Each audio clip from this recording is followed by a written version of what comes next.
Tat na balita ang gumulantang sa mundo ng basketball. Isang do-or-die game ang haharapin ng Gilas Pilipinas kontra sa host nation na Saudi Arabia na inaasahang magpapashock sa buong Asia. Ngunit bago ang laban, may major tactical shift na nangyayari.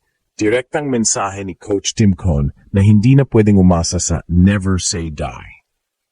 Haharapin ng Gilas ang matinding tandem ng Saudis na sina guard Muhammad Ali Abdurrahman at center Muhammad Al-Suwailem.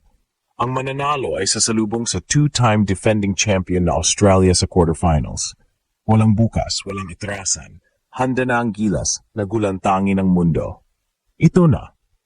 Ang lahat ng pinaghirapan ng Gilas Pilipinas ay nakasalalay sa isang laro na magpapabago sa narrative ng buong torneo. Sa 12 midnight ng Martes, haharapin ng ating pambansang koponan ang host nation na Saudi Arabia sa isang do-or-die qualification to the quarterfinals game.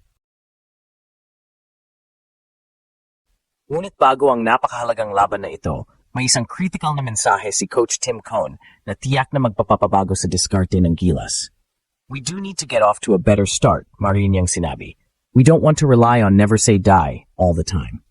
Matapos ang group phase, malinaw na nakita ang ugali ng Gilas na magsimula ng mabagal at umasa sa puso at never say die attitude para makahabol. Habang ang diskarte na ito ay gumana sa kanilang panalo kontra Iraq, ito ay isang delikadong laro na ayaw nang maulit ni Cone, lalo na sa knockout stage kung saan ang bawat possession ay mahalaga. Ang Gilas ay kailangang magsimula na may defensive intensity dahil sa international stage, ang playing catch-up ay laging isang malaking sugal na maaring magpabagsak sa pangarap. Ang kalaban, ang Saudi Arabia, ay hindi basta-basta. Sila ay nagtapos sa second place sa Group C, matapos bumangon mula sa pagkatalo kontra China at magtala ng back-to-back WAC wins kontra Jordan at India. Ang Saudi ay armado ng dalawang players na nagiging dahilan ng kanilang biglaang pag-angat sa rehiyon. Una, ang 30-anyos na guard na si Muhammad Ali Abdurrahman na naglalaro sa Italian club na Treviso Basket. Siya ay nag-average ng 23.7 points sa group games at kilala sa kanyang clutch shooting.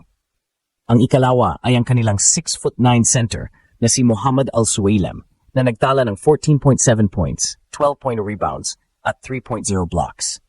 Ang dalawang ito ang magiging pangunahing banta sa Gilas at kailangan ng solidong game plan para pigilan sila.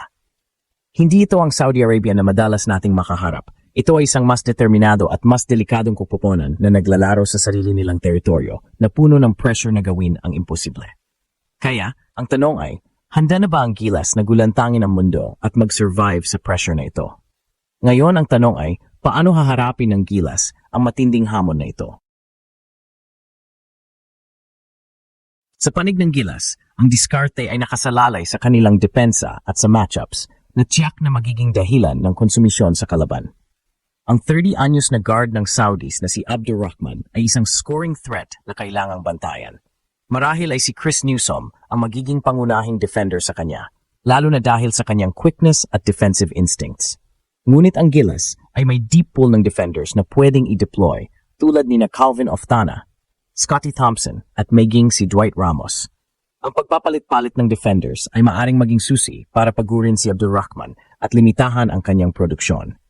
Sa ilalim naman ng basket, ang 6'9" na si Muhammad Al-Suwailem ang magiging problema. Kilala siya sa kanyang rebound at shot blocking. Dito papasok ang papel ni na AJ Edu at Junmar Fajardo. Kailangan nilang maging pisikal at mabilis sa court para pigilan si Al-Suwailem at manalo sa rebound battle. Kung babalikan natin ang kasaysayan, ang Gilas ay mayroon ding psychological edge. Ang Pilipinas ay nanalo sa kanilang huling 3 paghaharap kontra Saudi Arabia, kung saan ang dalawa ay naganap sa World Cup Asian Qualifiers noong 2022. Kahit sa huling paghaharap nila sa Riyadh, naitala ng Gilas ang isang panalo na nagpapakita ng kanilang dominasyon. Ngunit hindi ito laging panalo para sa Gilas. May isang pagkataon sa kasaysayan noong 1989 edition ng FIBA Asia Cup na nanalo ang Saudi Arabia 91-89 sa isang overtime game. Ang kasaysayang ito ay nagpapaalala na ang Gilas ay hindi immune sa upset defeat. Kaya naman, ang mensahe ni Coach Cone na kailangan ng mas magandang simula ay napakahalaga.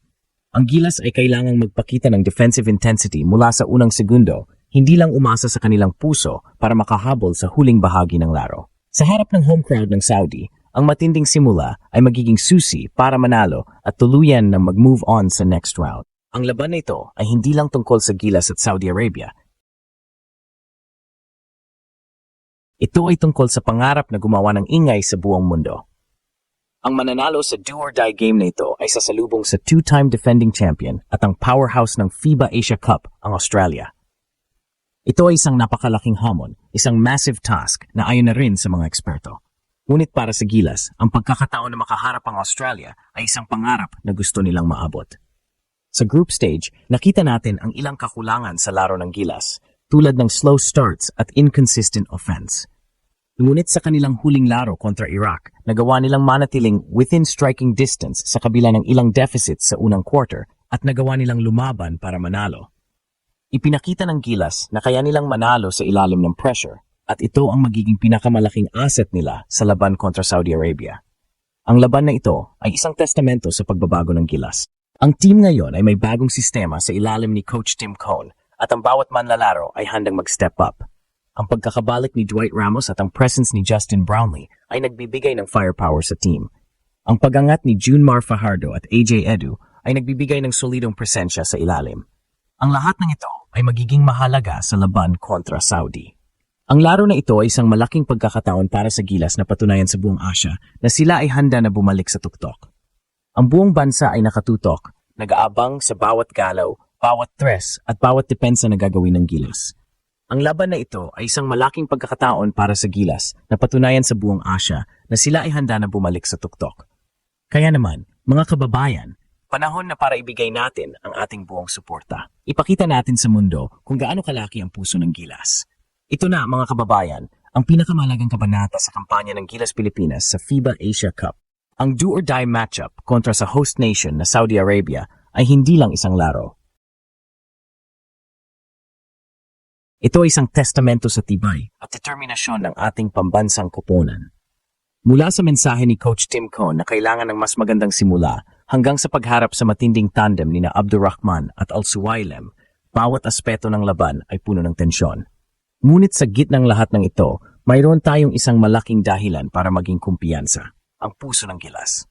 Ang team na ito ay sanay sa adversity at handa silang lumaban sa pinakamahirap na daan. Ang panalo sa laban na ito ay magbubukas ng pinto sa quarterfinals at magbibigay sa atin ng pagkakataon na makaharap ang powerhouse na Australia. Ang bawat dribble, bawat pasa at bawat depensa ay mahalaga.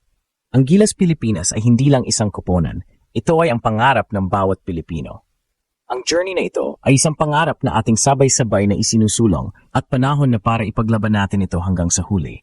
Walang bukas, walang atrasan. Kaya't maghanda na tayo sa Martes at suportahan ang ating Gilas.